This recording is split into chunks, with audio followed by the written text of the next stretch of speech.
In čas je za petkove glasbene minute, današnji gost pa je ljubitelj country glasbe, Matija Štrasner. Dobro jutro, Matija. Dobro jutro. Koliko je ljubiteljev country glasbe v Sloveniji? Izvajalce bi lahko verjetno našteli na prste ene roke. Ja, v bistvu, ne vem, zdi se mi, da ljubiteljev je vedno več. Tako, precej ljudi pozna country glasbenike, no. Svetovne? Svetovne, ja. Domačih pa?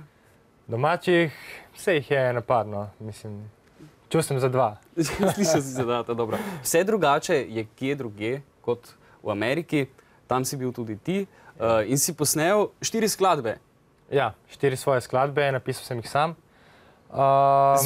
Zvenijo kitare in ostali instrumenti, ki sodijo v countryju, drugače v Ameriki kot v Sloveniji?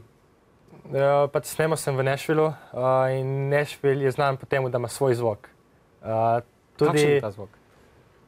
Ne bi znal povedati, ampak tudi če greš v primer Los Angeles, kjer je glasbena industrija velika, je drugačen zvok glasbe kot v Nashvillu. Ok, tam si posnel 4 skladbe. Kako so sprejeli to Američani? Zelo dobro. Bil sem presenečen, kako so me sprejeli tam, mene in mojo glasbo. Bili so precej navdušeni nad tem, da nekdo iz Evrope je navdušen nad country glasbo, tako kot sem jaz. Zanimivo se mi zdi tudi, da so na ameriškem radiju, kjer so vrteli tudi tvojo skladbo, ki jo bomo zdaj slišali, so dejali, da Slovenija ni ravno meka za country glasbenike. Ja. Kaj to pomeni? Da v bistvu se ti studiji, če bi želel posneti nekje v Sloveniji skladbe, bi se otepali ali kaj? Ne, to zagotovo ne, ampak to je bilo najverjetneje mišljeno bolj tako v smislu popularnosti country glasbe. Ja. Dobro, kako zelo dobra je ta skladba, ki so jo sprejeli Američani, bomo slišali zdaj. Matija Štrasner in Still Around. Izvoli.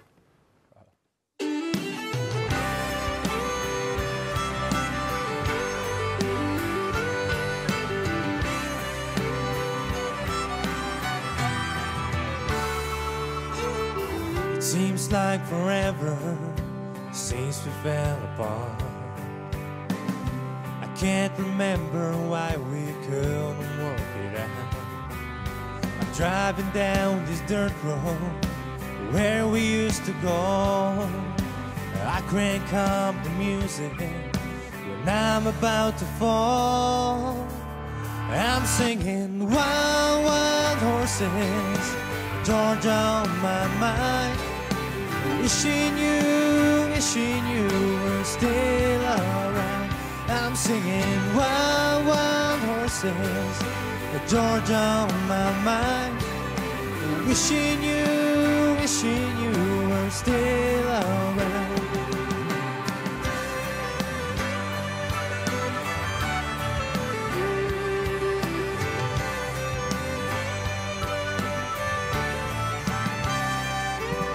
Still sit an old tree where we used to sit, talking about tomorrow. We never wanted to quit. But I know that you're gone now, but I still want you back. I'll be everything you wanted. We'll figure something out. I'm singing Wild Wild Horses, Georgia on my mind.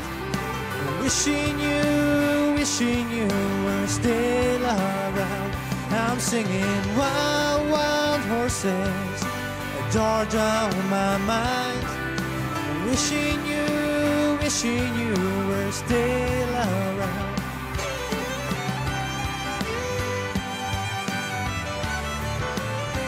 I'm singing Wild Wild Horses, Georgia on my mind.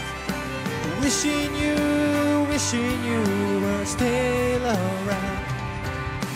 Wild Wild Horses, Georgia on my mind. Wishing you were still around.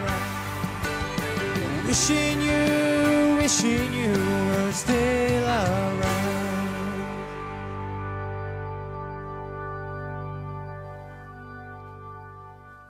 Matija Štrasner in Still Around. Skladba, ki je bila predvajana tudi na ameriških radijih, kot sem prej povedal, kako sprejmejo Američani Slovenca, ki želi igrati njihovo glasbo? V bistvu, če jim ne povem, da sem iz Slovenije, da nisem Američan, v bistvu niti ne sprašujejo, no, niti ne grejo za tem. Potem pa pač so presenečeni, ampak navdušeni nad tem. No. V bistvu, kakšen je pa odnos do te glasbe v Ameriki? Tam v Nashvillu, ki je pač zibelka country. Ja, v bistvu po celi Ameriki je country glasba nekako najbolj popularna, poleg pop glasbe. To v bistvu ljudje jo poslušajo tako, ker je lahko poslušljiva glasba, jo poslušajo čisto tako med vožnjo, med opravili, tako pač. Zanimivo je tudi, da si v Ameriki že imel nastop. Ja. Koliko si jih imel v Sloveniji? Ajde, prvo to, najprej to. V Sloveniji, odkar sem prišel domov, nobenega. Prav, v Ameriki si imel enega. Ja. Kaj je to bil? Koncert? Koliko skladb? Ne, 4 skladbe, te, ki sem posnel. Tam je značilno, da imajo take večere, kjer pisci glasbe nastopajo. Aha. In tam pač pridejo vsi te znani pisci glasbe, ki pišejo tudi hite in tako. In tam čisto tak družaben večer. Kaj, obvezna pijača zraven country glasbe? Pivo ali pa viski. Pivo ali pa viski. V Sloveniji bo tudi tega v prihodnosti, upaš verjetno, še veliko? Čim več. Koliko klicev si imel za brezplačne nastope do zdaj? Nič. Niče? Počakaj, še pridejo. Čakam. Hvala ti za obisk v studio in pogovor. Veliko uspeha želim na poti. Cilj Amerika ali Slovenija? To je nekako končen cilj, ampak Slovenija je pač začetek in mislim, da ima veliko potencijala tudi Slovenija. Ljubitelj Taylor Swift? Jaz sem. Ja. Hvala.